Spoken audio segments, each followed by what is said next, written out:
Hey guys, it's Endgame's back again with another video. Maybe we're on episode number 57 now of our series of 10-minute games and analysis. Here we're playing Black against Manzor from... Oh, that's a tough one. I've got no clue. Give me a second to think about this.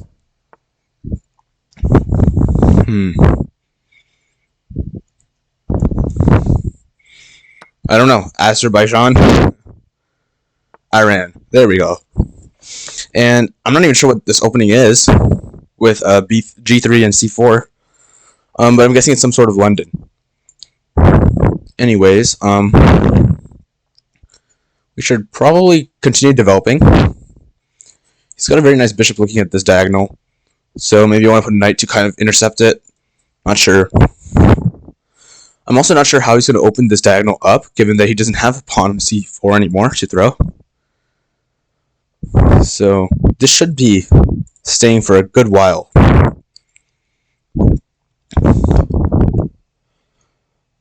I want to maybe play like E6 so I can put this bishop on this square. But E6 would block this bishop. So maybe not just yet. Unless I also want to put this bishop on this diagonal. But that could be a bit risky. Like if I play this move, he could give me queen a4 check. And then I would have to still end up playing something like bishop d7. So I don't know about that. But then if I play this anyway, then it gives me the check. No, but now I can play knight c6 because I still have the pawn on b7. So I'm not exactly sure. Another thing could just be putting this queen over here to stop him from developing his bishop. That could be something as well. And actually I do kind of like this move, so I'm going to go ahead and try it out. I don't think he can really attack my queen just yet either, so it's okay.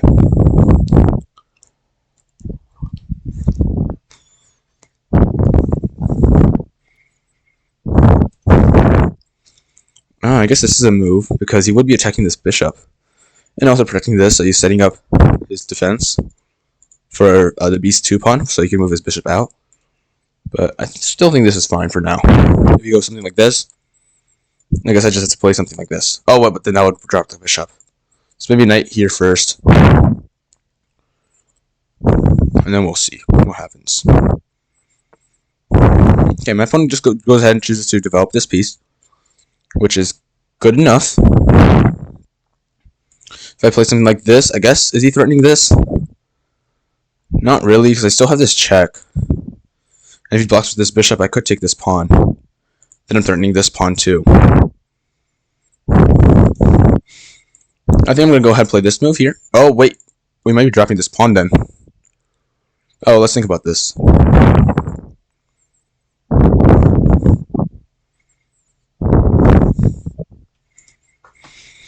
If we play this bishop move and he takes with the knight, that's good for us, because then I'll just take back. He takes with the bishop. I give him a check over here with the queen. And that'll be a fork winning back this bishop, so that'd be great for us. But if he takes the bishop first, things fall apart just a little bit. Because if I take the bishop, he takes with a knight, and I try to give him a check, he can just back up. It doesn't really work. So maybe I should just go ahead with this move here. Just defend this, and then we could maybe put this bishop just on this file for now. Or not this file, but this diagonal, and it can be a bit more passive, but I think this is fine. So let's go ahead with this move. Okay, he's just going to develop another piece. Maybe over here I should just put this bishop here so he doesn't try to jump in like this. Or put his bishop over here. Alright, he could be putting this here. Trying to do this, but he could just castle out, so that's actually not much of a threat. So I'll just do this move.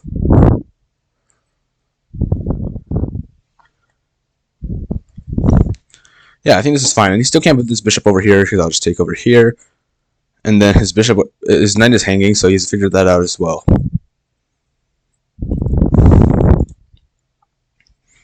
So it feels good enough. He goes ahead and castles.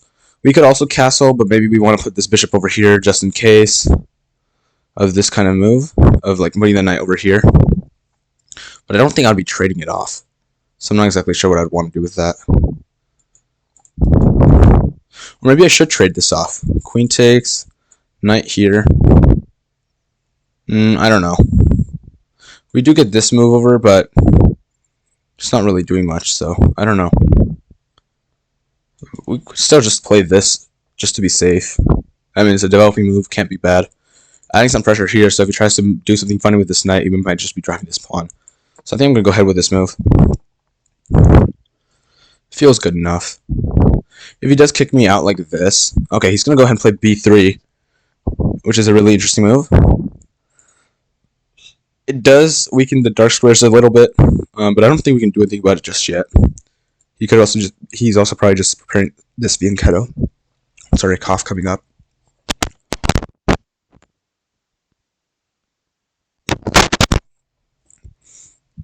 Oh, something stuck in my throat. It's pretty weird. But let's check this out. If you just put this bishop over here, you'll be adding a defender through x-ray over here. So we kind of lose the threat of winning this pawn. There is an open file on this position on the c file, so maybe we would end up putting our rooks like this, and then trying to play for this open file and then these dark squares. So I think that's what I'm going to do. I'm just going to go ahead and castle. If he does this, I think I should be fine. I can just play this, and even if he opens this up, I don't really see a way for him to attack me. We will be weakening some dark squares, but he loses his dark square bishop.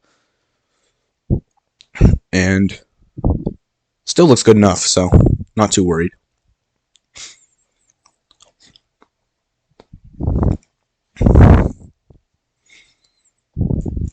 We're getting low on time though, but I think this could be like some sort of plan where we just kind of develop rooks here. Maybe put this bishop over here. Okay, he goes ahead and moves his knight over here, which is really interesting. He could be playing for this square. Could be. That would make sense, because this is also kind of weak with this. It's kind of almost like an outpost, but we could play something like this just to kick him out, and then he'd be like, oops, time to run away. So, I'm not exactly sure what that's about. Maybe I should move my queen back over here. Not sure, but that would put him on the open file. And I think my rooks want to be on the open file. His rooks are also going to be on the open file, so I don't think that's the best move.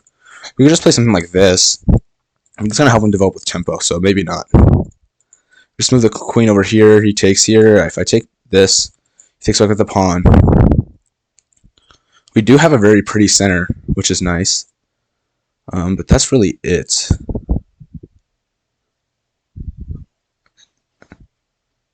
This would become an open file. Or a semi-open file. That could be something worth. But I do like this dark square bishop, so I don't want to trade it off just yet. If I go back here, he does have this pin. But then if we play this and he goes here, we would be winning something, so we could just take over here. So I think I'm just going to go back. If he just plays something like this, we just play h6, he will probably take. If he takes over here, we're going to take with the queen. No worries. If he backs up, you guys already know what time it is. Just g5 and we'd be winning the piece. But over here, we probably want to play something like this. So let's do it. Yeah, let's do it. He does have weaker dark square. He doesn't have a dark square bishop, which is really interesting.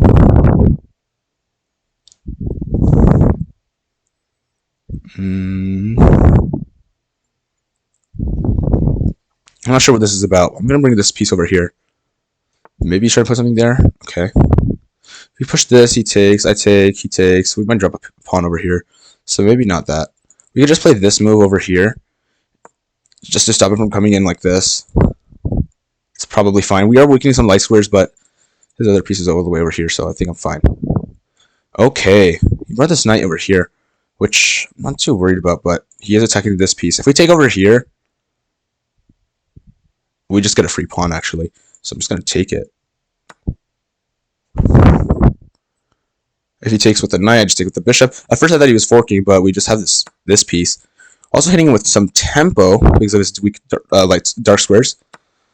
But we're over here, and he's willing to trade off the queens. That's interesting, but I think I'm gonna... Should I do it? If I do, he takes over here. I could put his bishop over here, which is a pretty strong square. But he would contest this. So maybe after taking here, then we should just jump in and then try to double our rooks on this file. I think I'm gonna try that. So we can play this. He does have slightly better central squares or central pawns because they're on his are on Mine are on light squares, but I think we have control of this file, so it means something for sure. If we play this, he just drops a piece. He does have this move, though, which is slightly annoying. So if we go here, he does this. Maybe we should start bringing our king first over here, so we can at least put him on like this move square, and that would be pretty good. I'm just not going to take this pawn just yet because he still has this move, but now I am threatening to take this pawn. We could also play this move. Maybe this first and then here. Let's do this because then we can also threaten like a pin. I'm going to go over here. We can play this move. Let's go here. Attacking this pawn. Could mean something and also just could not. But I'm not sure how he's going to defend this. If he just pushes, we would just take. If he puts a rook here, I think we just have this move. And of course, if he pushes here, we just take and it'll be a fork. But he goes and plays this move. Interesting. I think I'm going to take this pawn. If he does this, I think we can just trade down. I'm going to go ahead and put this bishop on this thing over here. He goes in for the trade, which is cool for him, but we do have slightly better pieces, I think. We are also up a pawn, so if we do trade down a bishop like this, we should be winning this pawn endgame. We can play this move. So let's go ahead and play this first, and then this, so we can't really make any more progress.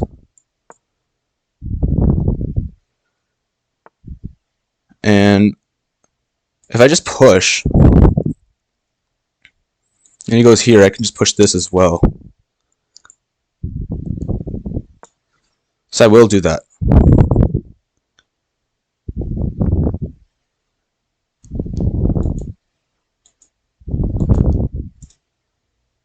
I think I'm going to play this. And if we do this, I can take over here. I'm going to play this move over here. And now we have a protected passed pawn, and we're going to win this pawn over here. So this should be good. If he goes over here, I'm going to start pushing this pawn. If he goes here, then I take these two, and then we promote this pawn.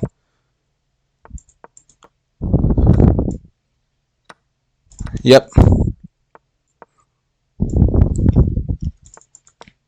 Oh, did I mess up? I might have slightly messed up, actually.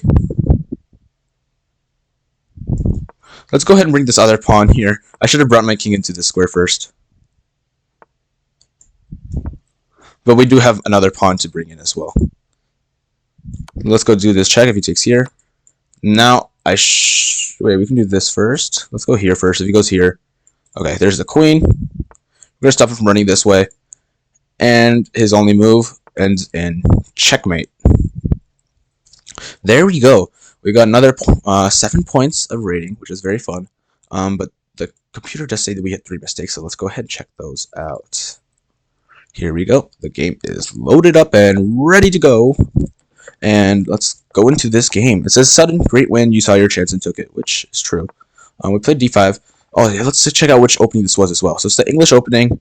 And I play c6 here, which is the Caro-Kann defensive system. I can see the Caro-Kann kind of thing, c6. Because he could play like e4 here in the future. Actually, this also gets traded down as well anyways.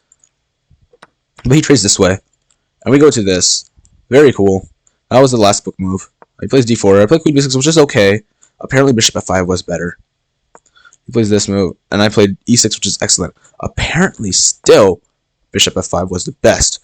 Over here, we were doing a bit of analysis. Like, well, if he takes the bishop, that would be pretty bad. Because I just take over. Wait, no.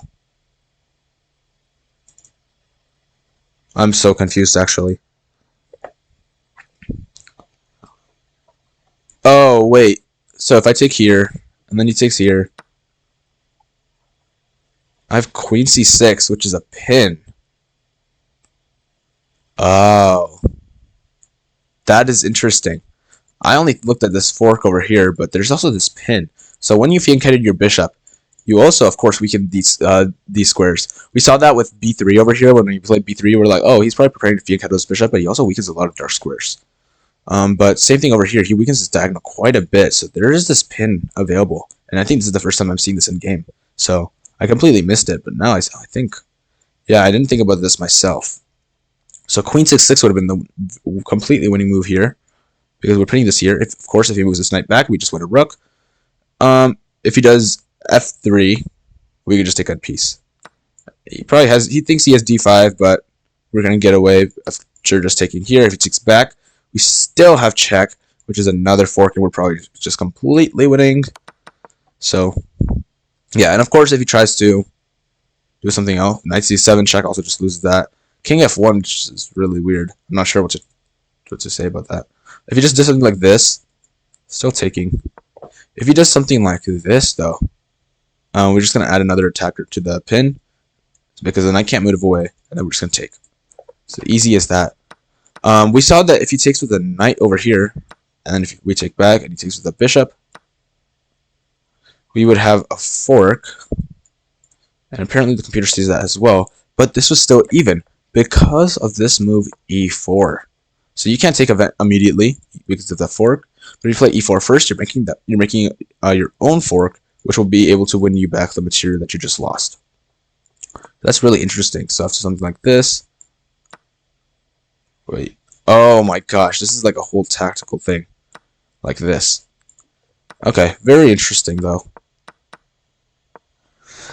But we just played e6 to avoid all that stuff, and I thought we were actually just dropping a pawn, but I missed this entire pin thing. So very interesting. Then I would have played bishop f5 for sure. But anyways, played bishop d6, very nice move. And knight c6 was played here, and all this was played, which is all fine. He moves his knight over here. Apparently queen to d8 was the best move, and that's what I played. I wasn't scared of this pin at all. He does do the pin, and I just play h6 almost immediately. This is the best move, almost. If we let the Indian run a little bit, he takes, and we just take back. Of course, if he just went back, that would be pretty bad for him, because we just have g5, and after this, we are up material. He does have the king side open, but after bishop e7, we should be all safe and sound. Yeah, so there's not really a threat. Of course, if he just goes back, that would be weird. He just wasted a move. Really, yeah, he just wasted like tempo, just coming here and going back, and it's our move again, and then we could play our own plan over here. But he just took, and he brought this e3 in, and we played bishop d7. It's okay, and yeah, it's fine. As the engine runs a little bit higher, it's still negative 0.4, and apparently bishop a3 would have been negative 0.56. But bishop h3 is such a nice move. We were talking, whoa, not that move, but we were talking about how like his dark squares are weakened, and there's an open file here, so that means his rooks want to belong on this open file. So something like this, and they're gonna double up. But if we just throw this bishop in right here, how does he kick it out? This bishop is going to be controlling this dark squares, so he can never really double these rooks, and he can't really do like a rook lift to get into c2 either, because the bishop will be blocking this pawn over here. So that'd be really interesting. So yeah, bishop a3 is really cool. And we were talking about these dark squares being weakened, but yeah, just throwing this wrench in would be very nice. If I do this and he plays a very quiet move, we might even have like b5 and then just put a pawn on b4, and all of a sudden this is like completely stuck together. But maybe that's not the best for me, because then my bishop's only really doing one thing, and that is just controlling like two squares. So maybe not. But b6 is apparently a good move as well, because we're stopping this knight from coming in. And then we could also put this bishop onto h6, which would be controlling a very nice diagonal once again. So b6, and if he does another random move like this, we actually probably are winning with bishop a6 attacking this rook. And he moves this rook over here. We also have this move attacking here. And at first I thought there was not really any way to defend this rook, but he still has knight d2, which is interesting. But yeah, still the bishop pairs are doing. The bishop pair is acting really strong on his rooks, and then we're going to be able to double our rooks very easily, and then we should be able to infiltrate and do all of our fun stuff. Anyways, that's not what we did. We played bishop d7, which is okay. He moves his knight back. Apparently, knight c5 was the best move. And over here, bishop c8 is the best move, which is really sad. But I guess that's why we can't play bishop d7 just yet. Maybe we should play b6 first. Yeah, I don't really want to move my bishop back, and I don't really want to take this knight either because I love our bishop so much. His pawns are on the central on the dark squares, and this bishop is going to be able to attack them very easily. Go through our central pawns and attack on both sides of the board. If we take here, it's still okay for us apparently, but I'd just prefer not to. So yeah, maybe b6 was also just a better move, and just show up over there. So b6, and then you can do all your funny stuff. b6 does weaken the dark squares a little bit, right? But his light square bishop is kind of in jail because of these two pawns over here just blocking it in, and he doesn't really have any pawn breaks to break this open. He would have to eventually maybe play for like knight d2, f3, put a rook over on this square, and then play for this pawn break, but it's very slow. We did this. He moves back over there, which is really interesting. We start bringing these rooks into the game, and over here we should have played queen e7. b6 is still fine. Queen e7 is slightly better. It's very slightly better. 0.71 versus 0.78. So I'm fine with b6. He goes over here, which just drops a pawn, though. Unfortunate. But this drops a pawn, and all of a sudden we have the central pawn, we have a pass pawn, and our pieces are very, very active. So over here, we do take this queen, which is the best move, and apparently rook c3 was slightly better. Not exactly sure why. Rook c2 is also up there, and it's actually slightly better now that the computer thinks about it. So we do this, he goes this, and we bring the other rook in, because we want these active rooks. Notice how our rook is attacking, but his rook is going to be defending only. So he goes there. We start bringing our king in, because I want to be able to move this rook to like here, and then take a pawn. But if we do this immediately, this gives him some counterplay with rook c1, because if we take this pawn, now he has this move. Bishop f1 is also a thing, apparently. I'm not sure exactly why, but rook c7, and then he also has an active rook, and we're going to be a bit busy just trying to defend our own pieces. So that's why I didn't want to move my rook just off the open file just yet, but I want to walk this king all the way over here first, because that would be great. I missed rook c3, though. I played this move, which was kind of like go over here, and if he does this, we could kind of like pull around, like do this thing again. And if we do this and he does this, there's a pin that we could take advantage of, but I missed it completely. Rook c3 is much better because we're attacking this pawn immediately, and he can't push because then you drop this pawn. If he defends, well, we attack this other pawn. So we missed this move though. We did this, and he moved rook to e1. The advantage is really building up for me as the computer keeps thinking about this, because it sees that we're going to win all these pieces. We should have played king d6. I missed this pin completely. If we do play king d6, our opponent has no way to break through. That's just the truth. He has no way to break through. We're going to win another pawn eventually, like this, or like if we do this and he plays this move, we just do this, set up this pin, and we're going to take a pawn over here. It's really easy. But we played rook b2, which is a slight inaccuracy. We're still winning, because we are going to win a pawn anyways in the future, so we went back. We play this move, bishop c4, and then we check this pawn. He plays rook e3, which is okay. We take the pawn, and apparently there was another free pawn over here. If we take here, he's going to take back. That removes a defender of this bishop, so we could have just taken over here. If he goes to the check trying to get active, we just play into c7 or e7, and then our king is going to control all these three squares, so our opponent can't really infiltrate.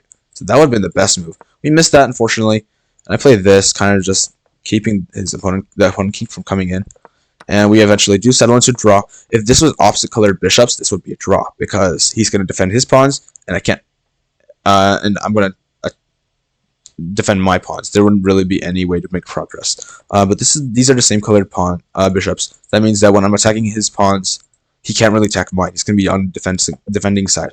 So I go ahead and play f6. And it's going to be me trying to just put all my pawns into dark squares, so that he can't even attack them. He's going to be stuck on the defending side. I'm going to be able to attack these pawns, but he can't really attack mine. Whoa, whoops. Okay, whoa. Okay, let's go back to where we were. We were over here. He plays bishop c4, which is the best move apparently. We just have bishop d5 though. I'm not sure why bishop c4 is the best move. I guess computer things, because really all of them are still losing anyways. But we played this move, and it's just forcing the trade. If he does king d3, we're still going to trade. If he moves this back, this bishop, we're going to win a pawn. And then we'll move over here and we'll win another pawn. It's really easy. So after this, we're just up a pawn in this endgame. Really, anything we can do, anything we do is winning.